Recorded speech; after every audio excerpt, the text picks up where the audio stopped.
Tahukah kamu bahwa kebiasaan yang dilakukan sekarang berdampak terhadap nasibmu di masa mendatang? Kebiasaan akan mengarahkanmu pada pertumbuhan dan kemenangan dalam hidup.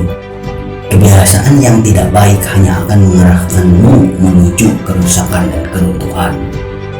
Ini berarti kebiasaanmu sehari-hari dapat membentuk dan menghancurkan dirimu sendiri. Karena itu, pilihlah kebiasaan orang-orang sukses agar kelak menjadi orang-orang yang sukses. Dennis Whiteley berujar, sukses dalam hidup bukan terjadi karena memiliki tangan yang bagus, tetapi karena memainkan tangan yang tidak bagus dengan baik. Salah satu kebiasaan orang-orang besar dan sukses yakni berimajinasi. Banyak hal besar bermula dari kerja imajinasi.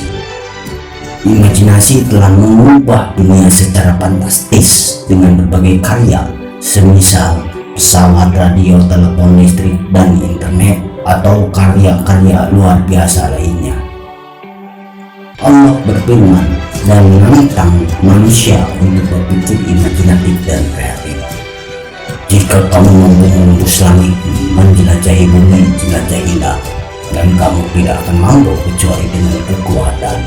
Quran Surah Ar-Rahman ayat 33. Imajinasi adalah potensi pikir, anugerah yang luar biasa dari Sang Pencipta alam semesta yang diberikan kepada manusia semenjak mereka diciptakan.